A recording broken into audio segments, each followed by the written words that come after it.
రోజులు, మరి ఆశ్చర్యకరమైన ఈ రోజులు దినాలు.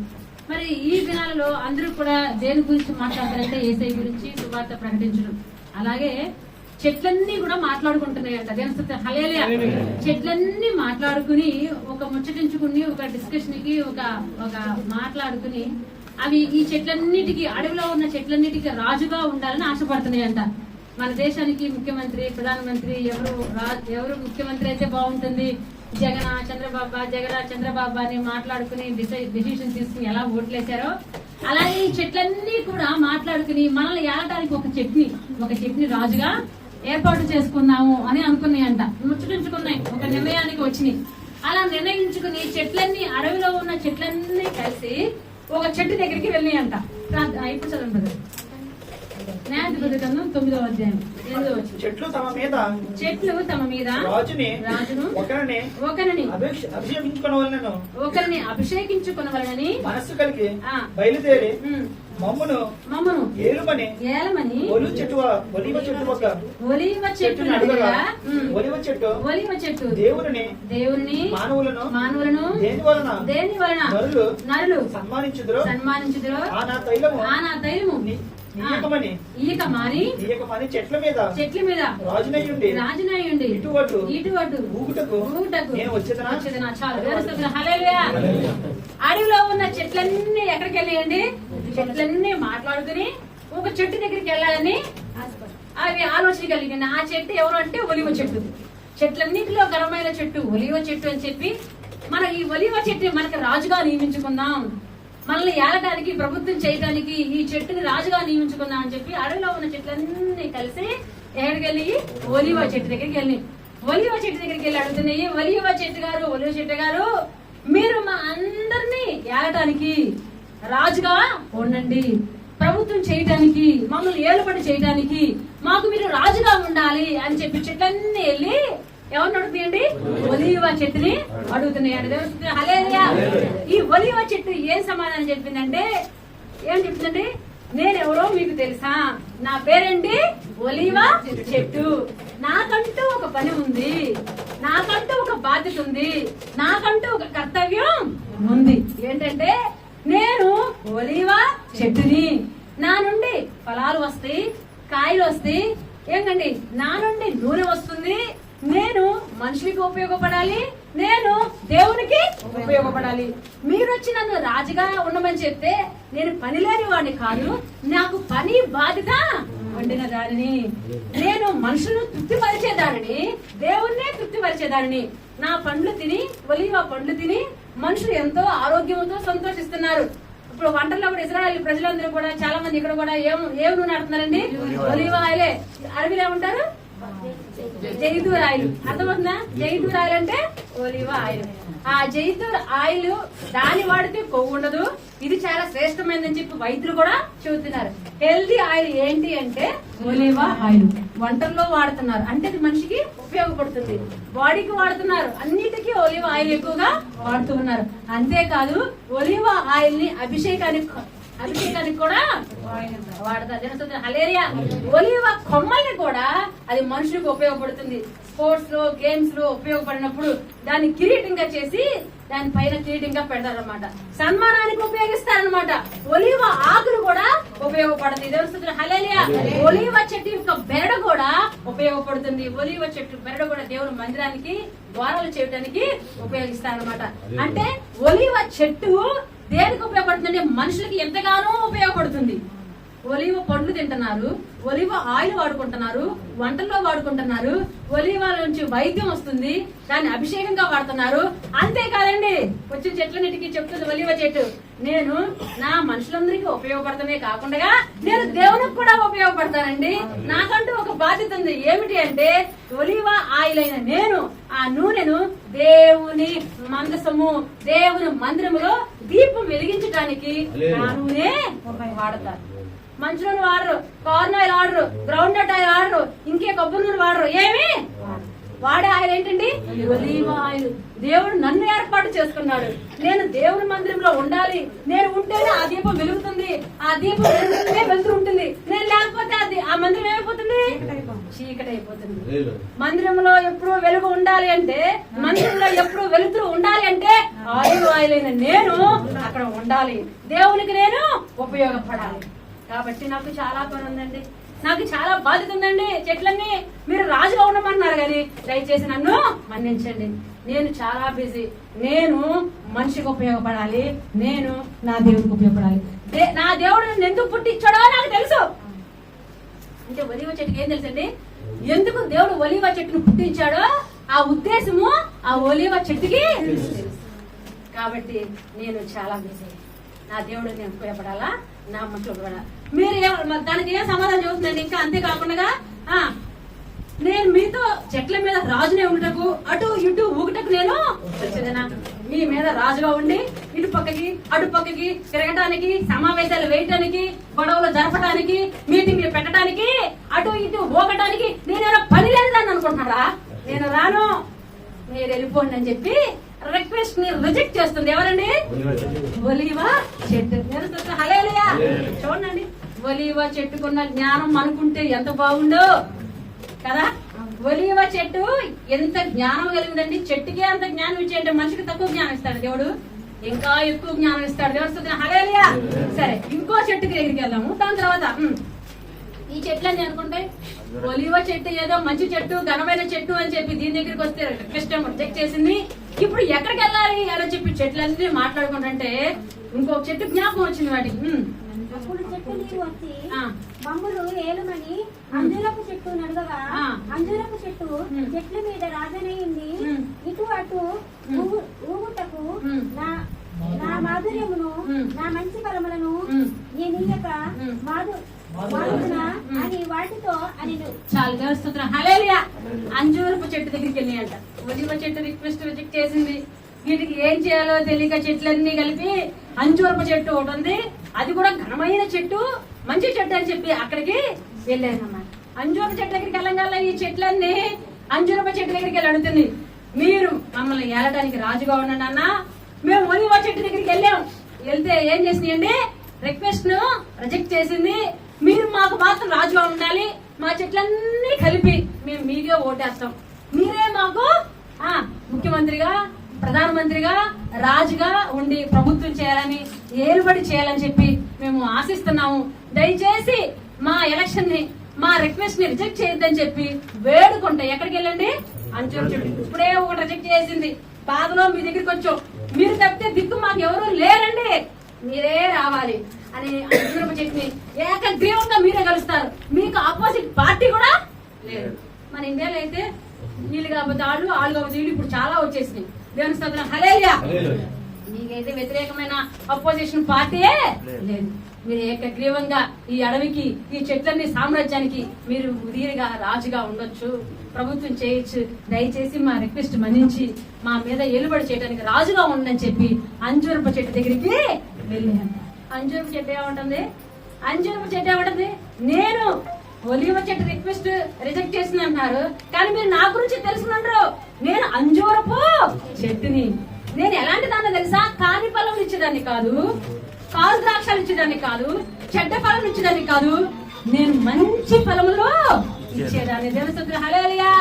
నా పేరే అంజూరపు చెట్టు, నేను అంజూరపు ఫలములు ఇచ్చేదాన్ని. నా ఫలములు తింటే ప్రాణం కూడా తెప్పరిస్తుంది, ఎంతో ఆరోగ్యకరమైనది. తెలుస్తుంది. హల్లెలూయా. దావీదు మీదకి దావీదు యొక్క సైన్యాన్ని, కుటుంబాన్ని, సైన్యం, శత్రు సైన్యము అంతా దోచుకు వెళ్ళిపోయినప్పుడు, సిక్లా మీదకి వచ్చి దోచుకు వెళ్ళిపోయినప్పుడు మధ్యలో ఈ దావీదు ఆ సైన్యాన్ని ఎదుర్కొంటూ వెళ్తున్నప్పుడు దారిలో ఒక అతను గాయపడిపోయి ఉంటాడు కదా. అతనికి దావీదు ఏమి ఇచ్చాడు తెలుసా? అంజూరపు పండ్లు ఇచ్చాడు. అంజూరపు పండ్లు ఇవ్వగానే అతని ప్రాణము తెప్పరిల్లెను, అతను ప్రాణం వచ్చింది అని చెప్పి బైబిల్లో ఉన్నప్పుడు. హల్లెలూయా.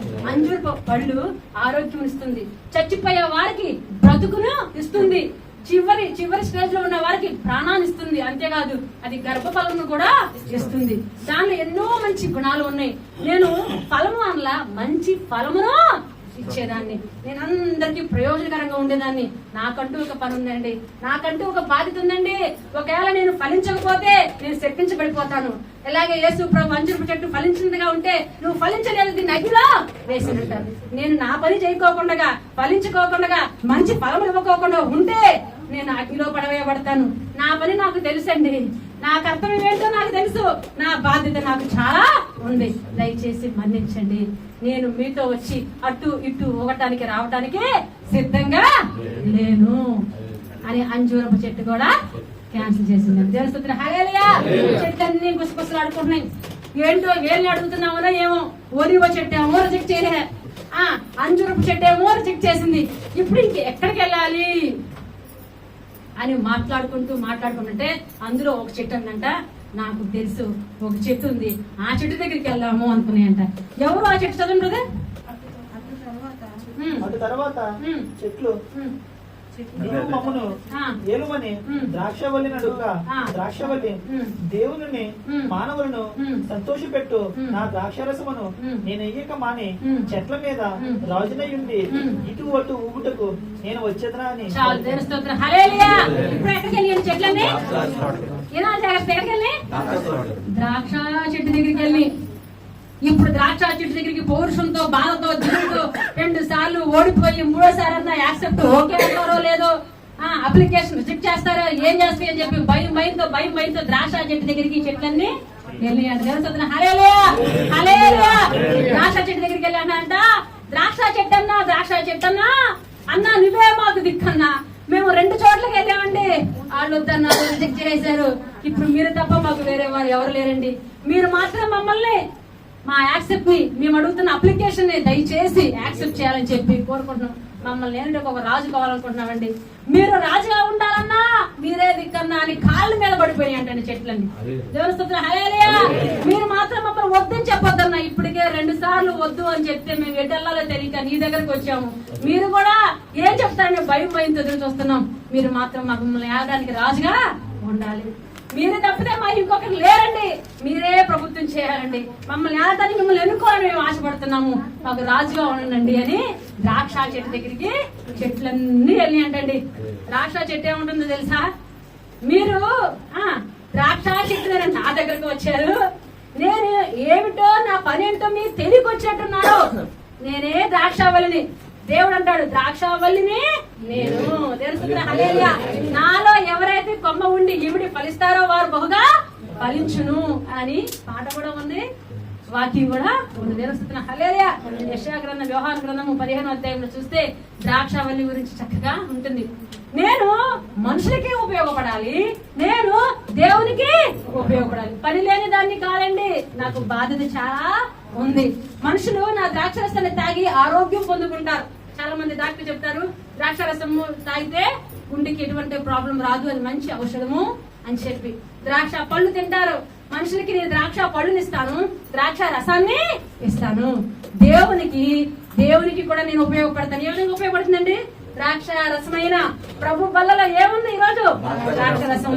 దేవుడు నన్ను ఎన్నుకున్నాడండి. దేవుడు నిమ్మకాయ రసాన్ని ఎన్నుకోవాలా, బత్తాయి రసాన్ని ఎన్నుకోవాలా, మ్యాంగో మామిడికాయ రసం ఇక్కడ లేదు. దేవుడు నన్ను ప్రత్యేకంగా ఎన్నుకున్నాడండి. ద్రాక్షారసమైన నేను ఈ రోజు దేవుని మందిరములో యేసు రక్తముగా నేను వాడబడుతున్నాను. నేను దేవునికి ఉపయోగపడాలి, నేను ప్రజలకు ఉపయోగపడాలి. నా కర్తవ్యము, నాకు పని, బాధ్యత చాలా ఉన్నాయి. దయచేసి మీరు రమ్మన్న దానికి, ఆ పొజిషన్ కి, ఆ పోస్ట్ కి నేను సిద్ధంగా లేను.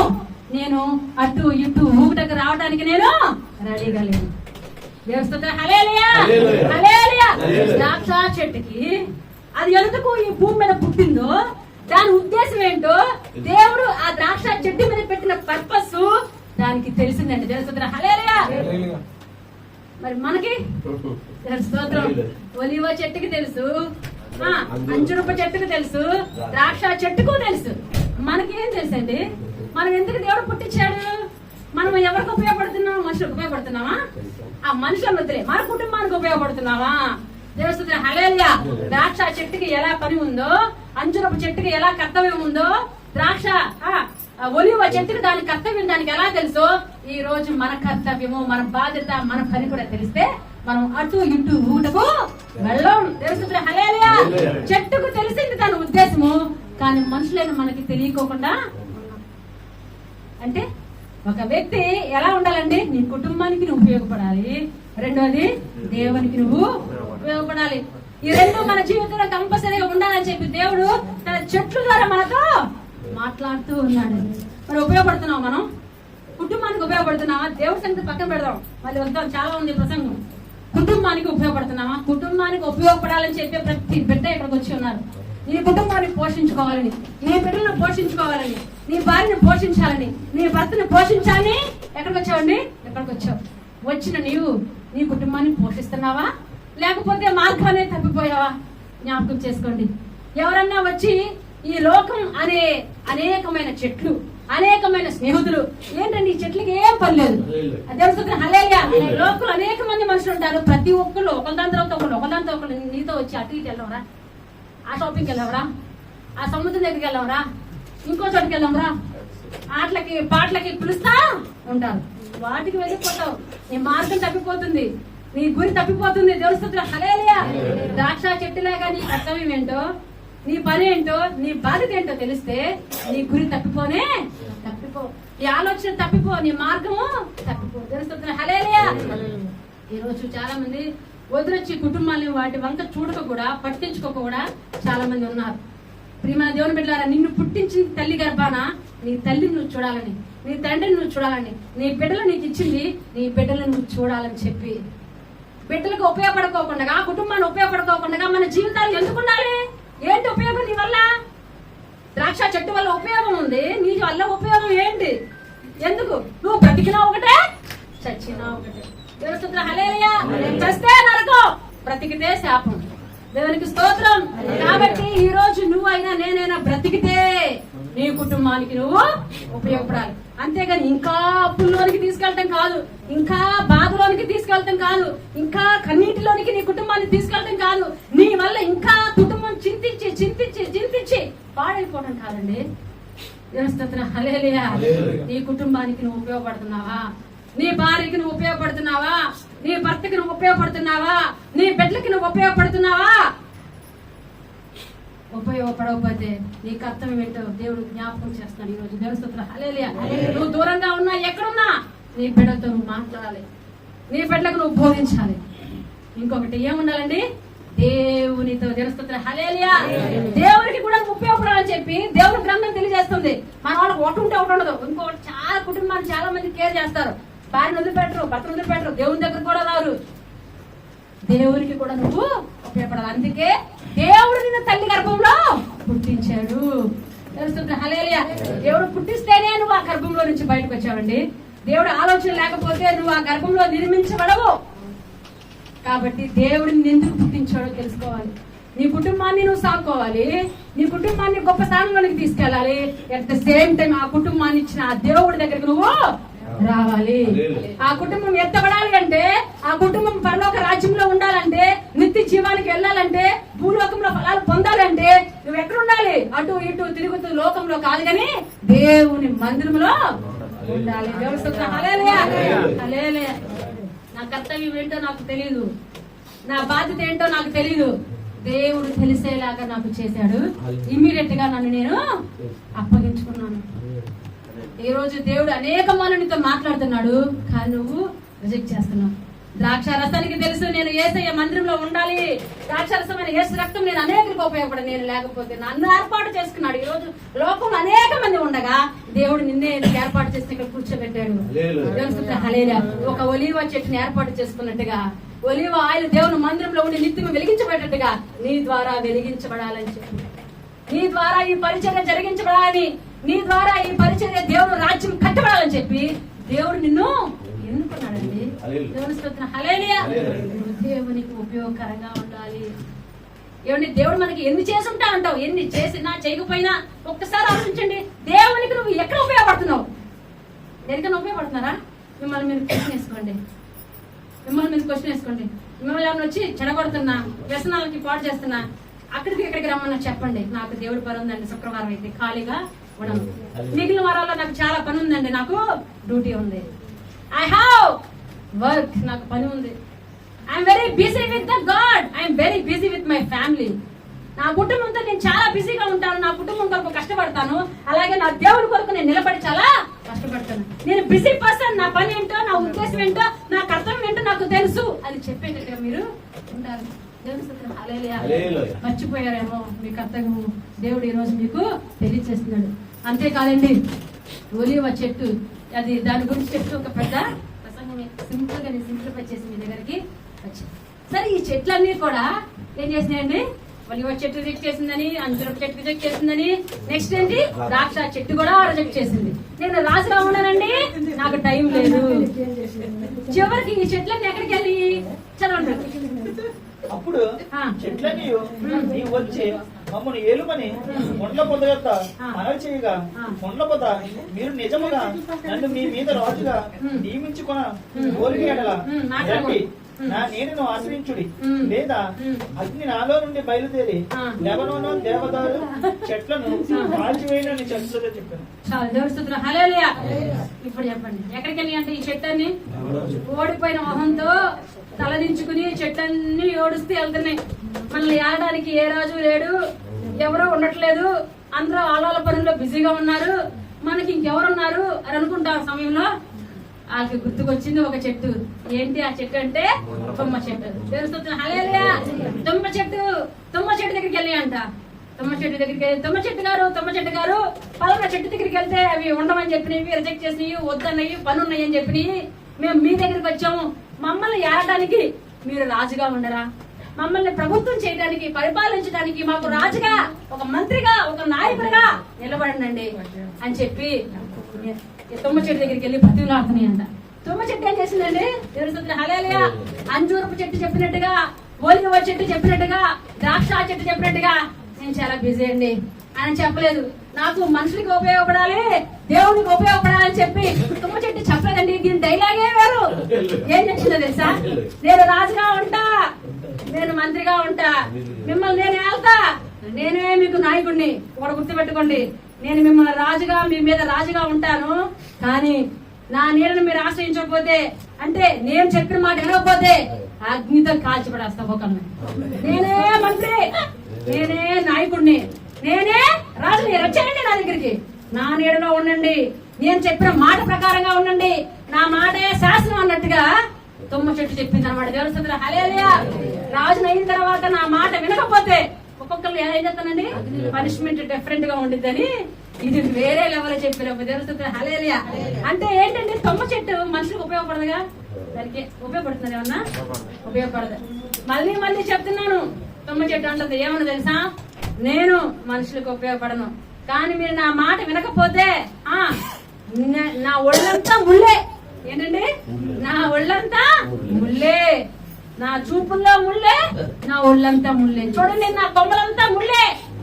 నేను గుచ్చితే మళ్ళీ బ్రతకరు కూడా బ్రతకరు. కాబట్టి నా మాట ప్రకారంగా మీరు జీవించాలి, నా నీడలో ఉండాలి, మీరు నన్నే ఆశ్రయించాలి అని చెప్పిందండి తుమ్మ చెట్టు. తెలుస్తుంది, హల్లెలూయా. ఎందుకు చెప్పిందండి? తుమ్మ చెట్టుకి పని ఏమి, అది ఊరు బయట ఉంటుంది కదా, దానికి మనుషులకి ఏం ఉపయోగపడతాయి కదా, ఏం పళ్ళు ఫలాలు మనుషులు తినవు కదా. దేవుని హల్లెలూయా. కానీ తుమ్మ చెట్టు గురించి దేవుడు ఒక మాట చెప్పి ఉన్నాడు. ఆదిలోనే తుమ్మ చెట్టు దేనికి పనికిరాదని ఊరు బయట ఉండిద్దని ముందు చెప్పి నేను ప్రసంగం.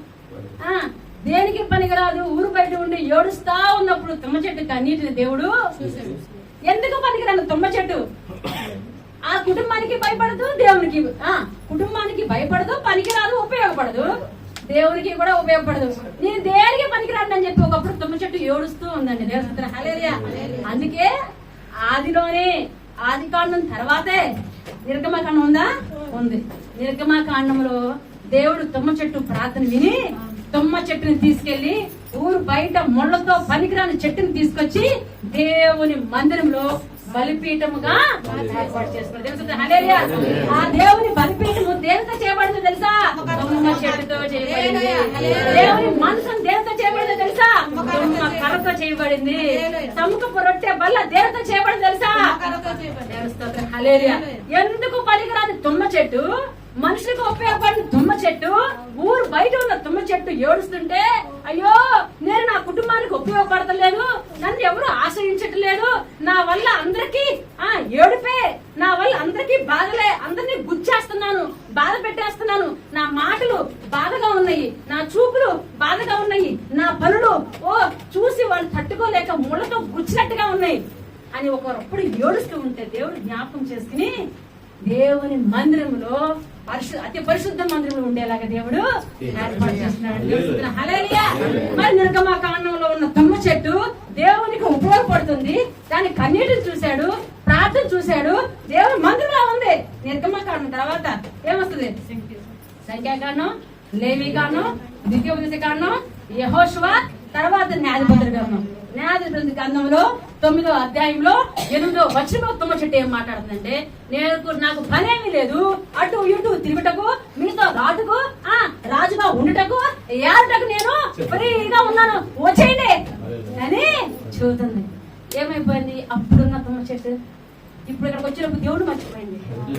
అప్పుడు దేవుడి కోసం మొరపెట్టింది, అయ్యో నేను పనికిరాని దానండి, నన్ను అందరూ తరిమేశారండి, ఇంట్లో ఉపయోగపడతలేను, ఎక్కడ బయట ఉపయోగపడలేదని చెప్పి ఊరు బయట నన్ను పడేశారు, నేను అక్కడ బతుకుతూ ఉన్నాను అని ఏడుస్తూ ఉన్నప్పుడు దేవుడు ఆ ప్రార్థన జ్ఞాపకం చేసుకుని తీసుకొచ్చి దేవుని మందిరంలో కూర్చోబెడితే అది మర్చిపోయి ఇప్పుడు ఏంటండి నేను అటు ఇటు ఊటకు తిరుగుటకు రెడీగా ఉన్నానని చెప్పి అంటుంది. దేవుని నమ్ముకున్న సమయంలో స్టార్టింగ్ లో అందరూ కూడా మంచిగా దీవించబడతారు, గొప్పగా వస్తారు మందిరానికి, మిస్ అవ్వకోకండి. ప్రతి ఫ్రైడే ఉంటారు, ఉపవాసాలు ఉంటారు. రక్షింపబడ్డ స్టార్టింగ్ లో ఎలా ఉంటారండి? దేవుని స్తుతించండి, హల్లెలూయా, బైబిల్ నేనే అన్నట్టుగా ఉంటారు. కొంతకాలం గడిచే కొద్దీ దేవుణ్ణి మర్చిపోతారు, లోకంలోనికి వెళ్ళిపోతారు. దేవుడి పని ఏంటో కర్తవ్యం ఏంటో మర్చిపోతారు. దేవుని స్తోత్రం, హల్లెలూయా. ఇప్పుడు నేను ఫ్రీగా ఉన్నాను, ఏ ఆట అంటే ఆట, ఏ పాట అంటే పాట, పద వెళ్దాం. దేవుడు అవసరం లేదు, కుటుంబం అవసరం లేదు. దేవుని స్తోత్రం, హల్లెలూయా. దేవుణ్ణి తెలుసుకుని చూడండి. అందుకే దేవుడు చెప్తున్నాడు, నువ్వు ఉంటే చల్లగానే ఉండు, ఉంటే వెచ్చగానే ఉండు. చల్లగా వెచ్చగా నులివెచ్చగా దేవుడు తెలిసినట్టుగా నాకు ఏ పని లేదని చెప్పి లోకంలో నువ్వు వెళ్ళిపోతే ఎలాగూ? దేవుని స్తోత్రం, హల్లెలూయా. ఒకప్పుడు తుమ్మ చెట్టు దేనికి పనికిరావంటే దేవుని మందిరం ఏర్పాటు చేసుకుని ఇక్కడ నిలబెట్టాడు. ఈ రోజు ఆ ఏర్పాటును, ఆ ఉద్దేశమును, ఆ పర్పస్ ను, ఆ ప్రణాళికను మర్చిపోయింది. దేవుని స్తోత్రం, హల్లెలూయా. అలా మనలో ఎవరైనా ఉన్నామేమో. ఒకప్పుడు మనం ఎందుకు పనికిరాని వారమండి. దేవుని స్తోత్రం, హల్లెలూయా. నేను కూడా నా కుటుంబానికి ఉపయోగపడతానంటావా? నా వల్ల ఏ అప్పన్నా తీరుతుందంటారా? నేను ఈ దేశానికి రాగలను అంటారా? వీసా వస్తుందా? అక్రమ పడుతుందా? మెడికల్స్ పాస్ అవుతానా? ఎప్పుడు తీరుతుందా అని దేవుని నమ్ముకుని మందిరంలో ఉండి గొప్పగా దీవించబడుతూ ఒక్కసారిగా అన్ని మనకి జరిగిన తర్వాత దేవుణ్ణి వదిలేసి దూరంగా వెళ్ళిపోయి లోకంలో కలిసిపోతా ఉంటాం. ఎందుకో తెలుసా కారణం? దేవుని మందిరంలో మనము ప్రతి వారం లేకపోవటమే. ఎక్కువగా దేవునితో గడుపుతామంటే మనము ఎక్కువగా దేవునితో గడపడం అంటే ఇష్టం అండి, ఫోన్ తో గడపడం అంటే ఇష్టం. అవునా కదా? ఫోన్ తో చాటింగ్లతో గడపడం అంటే ఇష్టం, షాపింగ్లకి వెళ్ళి తిరగడం అంటే ఇష్టం, ఇంకొకటి ఇష్టం. కానీ దేవుని మందిరంలో గడపడం ఎవరికి ఇష్టం ఉండదు. అందుకే దావీదు ఏమంటాడు తెలుసా? ఏమడుగుతాండి, ఒక వరం అడుగుతాడు. ఏమని? నీ మందిరంలో నిరంతరము నివసించేలాగా. కీర్తన గ్రంథం 23 నా బ్రతుకు జీవనం అంతా నీ మందిరంలో జీవించేలాగా ఒక్క వరాన్నివయ్యా, నీ ప్రసన్నతను చూసేలాగా నా బ్రతుకు దినములు గడియలో మొత్తం నీ మందిరంలో నేను ఉండాలి. ఆ రోజు వచ్చిందంటే ఆ మందిరంలో నేను గడపాలి. ఆ వరాన్ని ఒకవేళ తప్పిపోతానేమో, ఒకవేళ మర్చిపోతానేమో, ఒకవేళ వదిలేస్తానేమో, నీ మందిరంలో గడిపేవా ఆ వరాన్ని నాకు ఎందుకు అడుగుతున్నాడు? గాదు నుంచి బెహెర్షెబ వరకు దావీదు రాజు, చిన్న రాజు కాదు, ఒక చిన్న దేశానికి రాజు కాదండి దావీదు, ఒక అనేకమైన రాజ్యాలకు ఒక పెద్ద రాజు. ఎవరు? దావీదు. ఎందుకు అయ్యాడు పెద్ద రాజు? ఆయన దేవుని మందిరాన్ని ఇష్టపడతాడు, దేవుని మందిరాన్ని వదిలి ఉండడు. దేవుని స్తోత్రం, హల్లెలూయా. అందుకే అంటాడు దావీదు, ఏమని? దావీదు గురించి ఉంటది ఏమని? నేను నా మందిరంలో ఒలీవ మొక్క వలె పచ్చగా ఉన్నాను అని చెప్పి. దేవుని స్తోత్రం, హల్లెలూయా. ఒలీవ మొక్క ఎలా ఉంటుంది? పచ్చగా ఉంటది. ఎంత చక్కగా సాక్ష్యం చెప్తున్నాడండి దావీదు. మనం ఎండిపోయిన మొక్కలమే, ఫలించిన మొక్కలమే, మర్చిపోయిన తుమ్మ చెట్లు లాంటి వారం మనం కదా, అవునా కదా? దేవుని స్తోత్రం, హల్లెలూయా. ఎందుకు ఈ మాట నేను చెప్తున్నానంటే, దేవుని పని ఉద్దేశం చేయవలసిన బాధ్యత మనందరి మీద ఉంది. ప్రభు వల్ల తీసుకునేటప్పుడు నా రాకడ గురించి, నా జన్మము గురించి, నా మరణము గురించి, నా పునరుద్ధానం గురించి ప్రకటించుడి అన్నారు. ప్రకటించుకోకుండానే ప్రభు వల్ల ఈరోజు చేస్తున్నారు అందరూ. దేవుని స్తోత్రం, హల్లెలూయా. ఒక్కరికన్నా మనం ప్రకటిస్తున్నామా? ఆయన మనకి ఇచ్చిన ఒక వర్క్, అది ఒక పని, ఒక ఆజ్ఞ, ఒక కమాండ్. కానీ మనం అది చేయటం లేదు. ఈ రోజు క్రిస్మస్ దినాల్లో ఉండి ఈ భారం ఒక్కరి మీద కాదు. ఏమైనా దేవుని బిడ్డలారా, నాకేం చెప్తున్నానని మీరు అనుకోవద్దు, ఇంక్లూడింగ్ నాతో సహా మనందరి మీద ఉన్న బాధ్యత. అంజూరపు చెట్టు ఎలా అనుకుంటుందో, ఒలివ చెట్టు ఎలా అనుకుంటుందో, ద్రాక్ష చెట్టు ఎలా ఉంటుందో, నీకు కూడా దేవుని పని ఉండాలి. నీ పని నీకు ఉండాలి. కుటుంబాన్ని వదిలేసి దేవుడు దేవుడు అని చెప్పి మందిరంలోనే ఉండమని చెప్పట్లేదు. నీ తల్లిని నీ తండ్రిని కూడా నువ్వు చూసుకోవాలని చెప్పి వాక్యము చెప్తున్నావు. నీ కుటుంబాన్ని, హానోకు కుటుంబంతోనూ ఉన్నాడు, దేవునితోనూ నడిచాడు. దేవుడు హల్లెలూయా, మరణం లేకుండా పరలోకానికి దేవునితో పాటు వెళ్ళిపోయాడు. హల్లెలూయా. హానోకు కుటుంబాన్ని ఎంతో జాగ్రత్తగా చూసుకున్నాడు అని ఉందండి. భార్య బిడ్డ లక్ష్యం ఉంచాడని చెప్పి ఉంది. దేవుడు నీ కుటుంబాన్ని నువ్వు సరిగ్గా పోషించుకోకుండా చూసుకోకపోతే దేవుని పని నువ్వు చేయలేవు. అక్కడ ఆ బాధ ఉంటేనే ఇక్కడ నీకు ఈ ఆలోచన ఉండిద్ది. దేవుని స్తుతిని హల్లెలూయా, హల్లెలూయా. కాబట్టి మనం ఏ విధంగా ఉండాలండి? ఏ విధంగా ఉండాలి? ఒలీవ చెట్టు వలె. కీర్తన 52వ అధ్యాయం 8వ వచనం సత్యం కదా.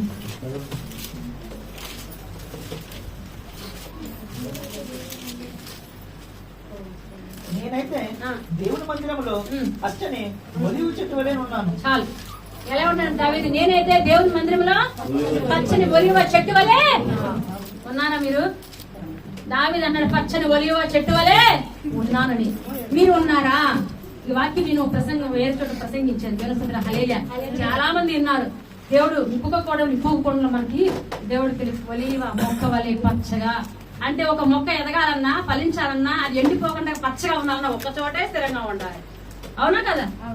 ఈ రోజు ఇక్కడ ఉండి రేపు ఇంకో చోట ఉండి రేపు అబ్బాసేలో ఉండి రేపు ఇంకో చోట ఎక్కడో ఉండి అటు ఇటు అన్ని చోట్ల తిరుగుతూ ఉంటే ఏ సంఘంలోనూ మనం ఒలీవ చెట్టులాగా పచ్చగా ఉండలేము. ఆ సంఘానికి ఉపయోగపడలేము. మనము కూడా ఫలించలేము. మనము ఒలీవ మొక్కలాగా ఉండాలి. తెలుసు హల్లెలూయా. ప్రతి ఒక్కరు ఒలీవ మొక్కలుగా ఉండను కాక. ఆమేన్. ఏమండి, మీ అందరికీ తెలుసు ఎవరు అపోస్తలుడైన పౌలు ఏమంటాడు తెలుసా? పూర్వము నేను హింసకుడును దోషకుడును అంటే అంతకు ముందు పౌలు మర్డర్ చేసేవాడు, దుర్మార్గుడిని. కానీ ఇప్పుడు మాత్రం నేను ప్రయోజకుడినండి. ఇప్పుడు ప్రజలకే నేను ఉపయోగపడతాను, నా దేవునికి ఉపయోగపడ. అంతకు ముందు ప్రజల్ని నేను బాధ పెట్టేవాడిని, చంపేవాడిని, హింసించేవాడిని. సంఘాలు ఉన్నా ప్రజలు ఎవరినైనా వాళ్ళని కొడాలతో కొట్టి చంపేదాకా హింసకుడినే ఒకప్పుడు. ఇప్పుడు ప్రయోజకమైన వాడిని నేను. ఆ పాత స్వభావము, ఆ ముళ్ళ స్వభావము, ఆ చంపే స్వభావము, ఆ గుచ్చే స్వభావము ఇప్పుడు నాలో లేదు, మళ్ళీ రాదు కూడా రాదు. ఆమోస్ ప్రవక్త పశువులు మేపుకునేవాడండి, మేడి పండ్లు ఏరుకుంటూ ఉండేవాడు. దేవుని స్తుతిని హల్లెలూయా. ఏమంటాడండి? ఆమోస్ ప్రవక్త ఒక ప్రవక్తగా మారాడు, పశువులు కాసుకునే వ్యక్తి. ఇప్పుడంటే నేను బోధకుండా గాని ఇంతకు ముందు నేను పశువుని కాపాడమే. దేవుని గొర్రెలు కాపడే కాదు, పశువుని కాసుకునే వాడిని. కానీ ఇప్పుడు మాత్రం నేను నా దేవుని ఉపయోగపడుతూ ఉన్నాను చెప్పి గొప్ప సాక్ష్యము చెప్తున్నాడు. దేవుని స్తుతిని హల్లెలూయా. మరి మీరు దేవుని స్తుతిని హల్లెలూయా. ఈరోజు నీతో నాతో దేవుడు మాట్లాడుతున్నాడు. మనం దేవునికి ఉపయోగపడాలి, దేవుని పని చేసేవారిగా ఉండాలి, దేవుని రాజ్యాన్ని కట్టేవారిగా ఉండాలి. ముందు నా నీతిని నా రాజ్యమును వెతుకు, అప్పుడు నువ్వు అడిగినవన్నీ ఇవ్వబడును. ఒలీవ మొక్కలాగా స్ట్రాంగ్ గా ఉండాలి, ద్రాక్ష చెట్టులాగా నీ ఆన్సర్ స్ట్రాంగ్ గా ఉండాలి. నీ ఉద్దేశం నువ్వు తెలుసుకోవాలి, నీ పర్పస్ దేవుడిని ఎందుకు పుట్టించాడో అది నువ్వు తెలుసుకోవాలి. దేవుని చిత్తాన్ని ఎరిగి మనం అటు రీతిగా మా వల్ల కాదండి. ఏమండి, మేము చెబుతుంటే మమ్మల్ని తిట్టేవాళ్ళు, చర్చికి రమ్మంటే రారు. అవునా కదా? ఇవి నేను కూడా పడతాను. దేవుని హల్లెలూయా. ఇటు మాట్లాడుతుంటే అటు వెళ్తారు, అటు మాట్లాడుతుంటే మమ్మల్ని మా మాటే వినరు. దేవుని స్తోత్రం హల్లెలూయా. ఒక సహోదరి గురించి చెప్తాను. ఎందుకు చెప్తున్నానంటే ఇది ప్రతిసారి చెప్పినా కూడా మనకి ఎంతగానో ఒక గొప్ప ఎగ్జాంపుల్ గా మోరల్ గా ఉంటుంది. ఒక సహోదరి ఉంది శ్రీదేవి అని చెప్పి, బాపట్ల గుంటూరు జిల్లాలో పిఏ స్వామి గారు. నేను ఆల్రెడీ దీని గురించి చెప్పాను, కొంతమంది ఉంటారు, మళ్ళీ పిఏ స్వామి గారు. ఆయన శ్రీకాకుళం పాస్టర్, శ్రీకాకుళంలో ఉంటారు. ఆయన గుంటూరు జిల్లా బాపట్ల ప్రాంతానికి వచ్చినప్పుడు ఒక తండ్రి ఆయన్ని ఆ మీటింగ్ వచ్చారని చెప్పి, ఆ పాస్టర్ గారు ఆ మీటింగ్ వచ్చారని చెప్పి, దశరథ రామ అనే ఒక అతను వచ్చి, అయ్యగారండి మా ఇంటికి వచ్చి ఒకసారి ప్రార్థన చేస్తారా అని చెప్పి అతను అడిగారండి. దేవుని స్తుతిని హల్లెలూయా. అడిగితే సరే వస్తారండి అన్నారు. ప్రార్థన అయిపోయింది, వాక్యం అయిపోయింది, భోజనం చేస్తున్న సమయంలో అడిగినప్పుడు వినా చాలా జాగ్రత్తగా ఎవరు మాట్లాడకూడదు. వెంటనే ఆ సంఘ అప్పుడు అన్నారు లేదు అయ్యగారండి మీకు ఇంకొక సెషన్ ఉంది, మీకు ఇంకొక ఈవినింగ్ ఇంకొక చోట మళ్ళీ మీకు వాక్య పరిచర్య ఉంది కాబట్టి మీరు వారింటికి వెళ్తానికి కుదరదు. అతని దగ్గరికి వచ్చి అన్నారు దశరథమ్మ గారు మీరే మీ అమ్మాయిని తీసుకురండి ప్రార్థన చేస్తాము అని అంటారు. వాక్యం విన్నట్టు ఉండిద్ది, ప్రార్థన చేయించుకున్నట్టు ఉండిద్ది, దేవుని మందిరంలో గడిపినట్టు ఉండిద్ది కాబట్టి మీరే మీ అమ్మాయిని తీసుకురండి అని చెప్పారు.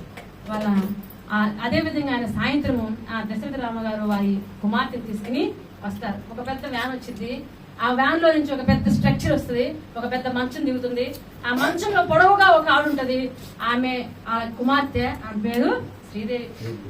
అతను చెప్తాడు ఏమైంది ఏమకి అని అడిగితే ఆ పాస్టర్ అయితే చెప్తాడు ఆమెకు ఒక జబ్బు వచ్చింది, తల నుంచి అది కాలు వరకు చొచ్చుకుపోయి పక్షపాతం లాంటి జబ్బు, నరాల వీక్నెస్, నడవలేదు, కదలలేదు, ఏక గుట్టినా కూడా తన చేత్తో ఇలా తీసివేయలేదు, దొద్దు పుట్టినా కూడా గోక్కొనే లేదు. అటువంటి పరిస్థితి, అన్నం తినలేదు, నడవలేదు, ఏ పని తను చేసుకునే లేదు. అప్పుడు సరే అమ్మా నేను దేని గురించి ప్రార్థన చేయమంటావు అని చెప్పి ఏ స్వామి గారు ఆ సహోదరి శ్రీదేవిని అడిగినప్పుడు పాస్టర్ గారండి నాకు ముఖ్యంగా నేను దేవుణ్ణి ఎప్పుడు తెలుసుకున్నానంటే ఒక సినిమా కరుణామయుడు అనే సినిమా చూడటం వల్ల దేవుణ్ణి నేను తెలుసుకున్నానండి. ఆ సినిమాలో చూడటం వల్ల నాకు ఏమర్థమైందంటే యేసయ్య మన కొరకు వచ్చాడని చెప్పి, పాపములు క్షమించడానికి మనం రక్షించడానికి వచ్చాడని చెప్పి, నిజమైన దేవుడు ఈయనే అని చెప్పి నాకు అర్థమైంది. నేను దేవుని తెలుసుకున్నాను, రక్షింపబడ్డాను. నేను దేవుని వాక్యాన్ని చదవలేను కాబట్టి చదువుతో పట్టుకుని మా నాన్నగారిని పక్కనే కూర్చోబెట్టి చదవమని నేను మా నాన్నగారు చదువుతూ ఉంటే నేను వింటా ఉంటాను. కానీ మా నాన్నగారు మారు మనసు పొందలేదండి, రక్షణ పొందలేదు. మీరు దయచేసి అయ్యగారండి మా నాన్నగారి వరకు ప్రార్థన చేయండి రక్షణ పొందాలని. అంతేకాదు మా ఇంట్లో మా అమ్మ తమ్ముడు కూడా ఉన్నారు, వారు కూడా రక్షణ పొందలేదు, వారి కొరకు కూడా ప్రార్థన చేయండి అని చెప్పి శ్రీదేవి అడిగినాను. ఈ స్వామి గారు అనుకున్నారు ఏమో కొరకు ప్రార్థన చేయమంటదేమో, లేకలేనావుడు కదా, అనారోగ్యంతో ఉంది కదా అని అనుకున్నారు. కానీ ఆమె అడిగిన ప్రార్థన రిక్వెస్ట్ తండ్రి రక్షణ గురించి, తన తమ్ముడు అమ్మ రక్షణ గురించి అడిగింది. సరేనమ్మా అని చెప్పి ప్రార్థన చేసి వెళ్ళిపోయాడు. అంతేకాదు అయ్యారండి ఇంకొక చిన్న రిక్వెస్ట్ ఏంటంటే, నేను బైబుల్ మా నాన్నగారు చదువుతున్నప్పుడు అందులో కొన్ని సందేహాలు డౌట్లు నాకు వచ్చినాయి, ఏమనుకోకపోతే మీ అడ్రస్ ఇస్తే నేను ఉత్తరం రాస్తాను, అందులో నా సందేహాలన్నీ తీర్చండి అని చెప్పి రిక్వెస్ట్ అనగానే సరేనమ్మా అంటారు. 2009లో ఆయన వాక్యానికి మీటింగ్స్ వచ్చినప్పుడు జరిగింది. 2011లో మళ్ళీ స్వామి గారు బాపట్లకి వచ్చారు మీటింగ్స్ కోసం. వచ్చినప్పుడు ఈ శ్రీదేవి ఏమైంది ఎలా ఉంది అని అనుకుంటా ఉన్నారు. స్వామి గారు వెళ్ళినప్పుడు ఈ శ్రీదేవి 9 నెలల వరకు కంటిన్యూగా ఉత్తరాలు రాస్తూ ఉండేదంట, వారానికి 2 లెటర్లు చేయంట, సమాధానం పంపించేవాళ్ళంట. 9 నెలల తర్వాత ఒక్క లెటర్ కూడా రాలేదంట. శ్రీదేవి ఏమైంది, వాళ్ళ నాన్నగారు దశరథరామ గారు ఏమైపోయారు, ఉన్నారా లేరా అని అనుకున్నారంట. సరే 2011లోనికి మళ్ళీ బాపట్ల మీటింగ్ వచ్చినప్పుడు అక్కడ ఏం జరిగింది, శ్రీదేవి ఎలా ఉంది అని అడిగినప్పుడు ఒక అతను వచ్చాయంట దేవస్థానం. హల్లెలూయా, ఈ శ్రీదేవి పంపించింది అయ్యగారిని మా ఇంటికి తీసుకురమ్మని చెప్పి. ఆ కుమారుడు వచ్చాడంటండి, వచ్చి శ్రీదేవి గారి ఇంటికి మరి పాస్టర్ గారు కూడా రావడం జరిగింది, వెళ్ళారు. ఆ ఇల్లు 3 అంతస్తుల బిల్డింగ్. ఆ ఇంటి కాడి నుంచి గేటు వరకు ఒక రేకుల షెడ్ లాగా ఉంటది. ఈ గేటు పక్కనే మంచం వేసుకుని శ్రీదేవి ఉండిద్ది. ఆ మంచంలో ఇంత పిల్లగా ఉండిద్ది అనమాట. పొడవుగా ఉండే శ్రీదేవి ఇంత అయిపోయింది. గుర్తుపట్టలేకపోయారు స్వామి. ఆ పాస్టర్ గారు గుర్తుపట్టలేదు. ఏంటమ్మా శ్రీదేవి ఎలా ఉన్నా ఉంటే, అయ్యగారిని నేను మీకు చాలా విషయాలు చెప్పాలండి, దేవుడు నా జీవితంలో చాలా గొప్ప కార్యాలు చేశాడండి అని చెప్పిన. ఏం చేశాడమ్మా అంటే, మీకు తెలుసా అయ్యారండి మా నాన్నగారు రక్షణ పొందారు, మారు మనసు పొందారు, బాప్తిజం తీసుకున్నారు. అయితే బాప్తిజం తీసుకున్న కొద్ది రోజులకే ఏం జరిగింది అంటే, నాన్నగారికి కూడా నాలాగా పక్షపాతం వచ్చి కాలు చేయి పడిపోయింది. నాకు ఆకలేస్తే అన్నం పెట్టేవారు నాన్నగారు, నన్ను స్నానానికి తీసుకెళ్లేవారు, నన్ను బాధను తీసుకెళ్లేవారు, ప్రతి అవసరము నా అవసరం తీర్చింది మా నాన్నగారే. నాతో పాటు మా నాన్నగారు కూడా ఒక మంచం పక్కన పడిపోయింది. మా నాన్నగారు కూడా నడవలేని పరిస్థితి, తినలేని పరిస్థితి, కూర్చోలేని పరిస్థితి. నేను ఆకలేస్తుంది, నాకు అన్నం పెట్టండి, నన్ను బాత్రూమ్ తీసుకెళ్ళండి అని కేకలేస్తుంటే పక్కన ఉండి మా నాన్న ఏడుస్తూ ఉండేవాడు. అయ్యో నా బిడ్డ అవసరం నేను తీర్చలేకపోయాను, నేను కూడా ఇలా అయిపోయానని చెప్పి ఏడుస్తూ కన్నీరు కాస్తుంటే నేను ఒకరోజు తట్టుకోలేక యేసయ్యకి ప్రార్థన చేశాను. యేసయ్య, నా తండ్రి ఇప్పుడు మారు మనసు పొందాడు కదా, నా తండ్రి ఇప్పుడు రక్షణ పొందుకున్నాడు కదా, నా తండ్రి ఏడుస్తుంటే నేను చూడలేకపోతున్నా, నా బాధను చూసి నా తండ్రి ఏడుస్తున్నాడు నా పక్కన, ఏ పని చేయలేకపోతున్నానే, నా బిడ్డ కష్టపడిపోతుంది అని చెప్పి, పనివారు రావటం లేదు అని చెప్పి ఏడుస్తున్నాడు, నేను తట్టుకోలేకపోతున్నా, నా తండ్రి ఏడుస్తుంటే ఆ కన్నీటి నేను చూడలేకపోతున్నా, నా తండ్రి రక్షణ పొందాడు కాబట్టి దయచేసి యేసయ్య నీ దగ్గరికి తీసుకోవా, నీతో పరలోకంలో మంచిగా ఉంటాడు కదా, నా తండ్రిని నీ దగ్గరికి పిలుచుకో అని చెప్పి ప్రార్థన చేశాను అయ్యగారండి. అలా ప్రార్థన చేయగా వారం రోజుల్లో మరి దేవుడు పిలుచుకున్నాడు, నా తండ్రి చనిపోయారు అని చెప్తుంది. అంటే ఆ కష్టం నుంచి, ఆ బాధ నుంచి దేవుడు విముక్తి కలిగించాడు, అది మంచి కార్యం అని చెప్పి అయ్యగారికి చెప్తుంది. అమ్మ మరి నువ్వు ఇప్పుడు ఎలా బతుకుతున్నావు, మీ నాన్నగారు లేరు, ఎట్లా ఉన్నావు అంటే, నాకేవండి మా నాన్నగారు నాకు బ్యాంకులో డబ్బులు వేశారు, నెల నెలా వడ్డీ వస్తుంది, ఆ వడ్డీ డబ్బులు నేను నా పక్కన ఒక అతను గృహయ్యన ఉన్నాడు, ఆ ఇంటి పక్కన అతను వారానికి 3 రోజులు ఏం చేస్తాడండి, బయటికి తీసుకెళ్తాడు, రిక్షాలో కూర్చోబెట్టుకుని దుప్పటేసి నన్ను తీసుకెళ్తాడు. 3 రోజులు ఎక్కడికి వెళ్తామంటే 3 చోట్లకి వెళ్తానండి. ఒకటి రోడ్డు మీద తీసుకెళ్ళమంటాను, రెండో చోట బస్ స్టాండ్కి తీసుకెళ్ళమంటాను, మూడోది స్కూల్ దగ్గరికి తీసుకెళ్ళమంటాను. దుప్పటేస్తాడు, నన్ను అక్కడ పుడుకోబెడతాడు, నా పక్కన గొరవే కూర్చుంటాడు.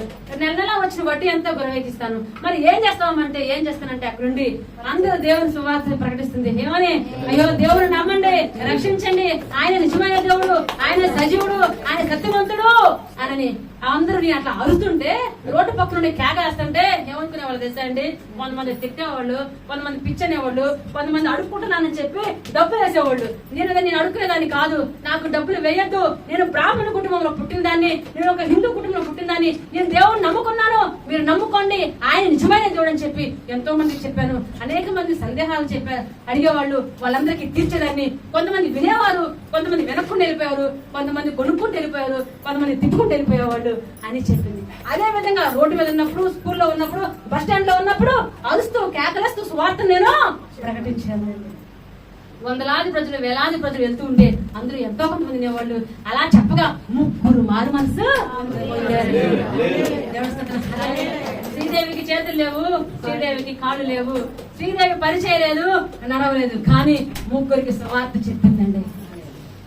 చెబితే రోడ్డు మీద చెప్తే అవమానం పొందుతుందని తెలుసు, అందరూ తిరస్కరిస్తారని తెలుసు, ఏమన్నా చూస్తారని తెలుసు, అసహించుకుంటారని తెలుసు, సిగ్గు లేకోకుండా, భయపడకోకుండా, ప్రెస్టేజ్ పోతుందని, నేను నన్ను తక్కువగా చూస్తారని చెప్పి, నేను అడుక్కుంటున్నాను అనుకుంటారని చెప్పి అవి ఏమీ ఆలోచించలేదండి. దేవుని పని చేసింది ఎవరు? శ్రీదేవి. హల్లెలూయా. కాళ్ళు ఉన్నాయా ఈరోజు నీకు? ఏమన్నా ఉన్నాయా? లేవు కాళ్ళు? చేతులు ఉన్నాయా ఈరోజు? ఆరోగ్యం ఉందా? దేవుడి పని ఎంతవరకు చేసాం? ఎంతమంది నడిపించారు రక్షణలోనికి? ఎంతమందికి సువార్త ఎవరన్నా ఏదన్నా అంటే మళ్ళీ మేము ఇక్కడికి రావు, మళ్ళీ మేము సువార్తను ప్రకటించో అయిపోతుంది. కాబట్టి దేవుని స్తోత్రం. హల్లెలూయా. అన్నిటినీ పక్కన పెట్టింది ఎవరండి? శ్రీదేవి. అంతేకాదండి, అయిపోయింది. 2011 అయిపోయింది, 2016లో మళ్ళీ పిఎస్ గారు వచ్చారు. ఇదంతా గొప్ప కార్యాల గురించి ఎవరు చెప్పింది? అయ్యగారు చెప్పింది. సరే అని చెప్పి ప్రార్థన చేసి వెళ్ళిపోయారు. 2016లో మళ్ళీ బాపట్ల మీటింగ్ వచ్చినప్పుడు దేవస్థానం హల్లెలూయా పాస్టర్ పిఎస్ స్వామి గారు ప్రసంగించబోతున్న సమయంలో ఒక పాస్టర్ గారు అక్కడ పక్కన కూర్చుని, ఆ పాస్టర్ పక్కన ఇంకో పాస్టర్ కూర్చున్నారు. అయ్యగారండి మీరేమనుకోకపోతే మీ ముందు నేను కొంచెం సాక్ష్యం చెప్పాలనుకుంటున్నాను, కొన్ని మాటలు చెప్పాలనుకున్నాను. సరేనయ్యా చెప్పు. చెప్పినప్పుడు నా ఆత్మీయ తల్లికి, ఆత్మీయ తండ్రి ముందు నేను ఇలా సాక్ష్యం చెప్పడం నాకు ఎంతో ఆశీర్వాదకరము అన్నాడు. అర్థమవుతుందా? అతని ఆత్మీయ తల్లికి ఆత్మీయ తండ్రి, అతని ఆత్మీయ తల్లి శ్రీదేవి, ఆ ఆత్మీయ తల్లికి తండ్రి ఎవరు? పాస్టర్ గారు తెలుస్తుంటారు. ఈయన ముందు నేను ఈ రోజు నిలబడి సాక్ష్యం అంటే, ఈయన ఎవరి ద్వారా రక్షింపబడ్డాడు? శ్రీదేవి ద్వారా రక్షింపబడి సేవకుడాడు. అతను చెబుతున్నాడు ఈ సాక్ష్యం చెప్పిన తర్వాత, శ్రీదేవి ఏమైందంటే, శ్రీదేవి 3 నెలల క్రితము చనిపోయింది. 800 మందికి రక్షణలోనికి నడిపించింది, 14 మంది సేవకులు. నేను హిందూపురంలో ఉన్నానండి, నా భార్య పేరు రజని. హిందూపురానికి నేను సేవకుడుగా నన్ను నియమించారు శ్రీదేవి గారు. 14 మంది సేవకులు రెడీ చేసింది. 800 మంది ఆమె జీవితంలో మార్పు మనసు పొందారు. ఆమె సాక్ష్యాన్ని ఆ పాస్టర్ గారి కన్నీరు కార్చారు. నేను సువార్త చెప్పాలని వచ్చే ఆమె నాకు బోధించేది ప్రతిసారి. నేను ఆమెను పాపశాంగుదాన్ని, కానీ నేను బలపడిపోయేదాన్ని. ఆమె సాక్ష్యం ఏని, ఆమె మాటలు ఏని, ఆమె పరిచయం చూసి కన్నీరు కార్చాను. తెలుస్తున్నా ఒళ్ళు చెల్లించిన ప్రజలు ఎవరైనా ఉంటారండి ఈ రోజు? నువ్వు నేను అటు రీతిగా ఉండాలని చెప్పి ఆమె యొక్క సాక్ష్యాన్ని నేను ఎప్పుడు జ్ఞాపకం చేసుకుంటా, కానీ మీ దగ్గర నేను చెప్పను. ఇప్పుడు కూడా ఎందుకు చెప్పానంటే, క్రిస్మస్ రోజుల్లో మనం ఉన్నాం. మీరు సిగ్గుపడుతున్నారేమో, నా మాటలు కోపంగా ఉండి బాధపడుతున్నారేమో, నేను మీకే చెప్తున్నానని అనుకుంటున్నారేమో. ప్రతిసారి పాస్టర్ గారు ఇదే అంటారు, జనాలు తీసిరా, అయ్యగారు తింటే జనాలు తీసిరా. ఎందుకంటానంటే, నేను మీకు ఉపయోగపడ్డారో తెలియదు కానీ ఈ సంఘం నేను గర్భంగా ఉన్నప్పుడు నా బిడ్డ కన్నప్పుడు ఎంతో ఉపయోగపడిందండి. నన్ను తల్లిలాగా మీరు ఆదరించారు, తండ్రిలాగా ఆదరించారు, అక్క చెల్లిలాగా చూసుకున్నారు. మరి నేను కూడా మీకు ఉపయోగపడాలనుకుంటున్నాను. దేవుని పని నేను ఆ మాటలో కఠినంగా ఉన్నా పర్వాలేదు, తల్లి కొట్టిద్ది, తండ్రి గద్దిస్తాడు, కానీ మీరు ఉపయోగపడాలి. దేవుని మందిరంలో ఉండి మీరు దేవుని పని చేస్తే అంట మీరు వర్ధిల్లుతారంట. ఆత్మలో వర్ధిల్ల ప్రకారం అన్ని విషయంలోనూ మీరు వర్ధిల్లుతారు. కాబట్టి మీరు జీవించబడాలి అంటే, ఒక గొప్ప రాజు అవ్వాలంటే దేవుని మందిరమే మీకు భారీ. దేవుని స్తోత్రం, హల్లెలూయా. కాబట్టి శ్రీదేవిని జ్ఞాపకం చేసుకోండి. నాకు ఎవరు కనపడదు అనుకోవద్దు. కోట్లాది తెలుగు ప్రజలు ఉన్నారు. ప్రార్థన చెయ్యి, మొర్ర పెట్టు, ఒక్కసారి అడుగు చాలు. అడగటం చెప్పడం అని వద్దు, వస్తారా రాజా అన్నది దేవుని ప్రార్థన చేసుకున్నాం నుంచి.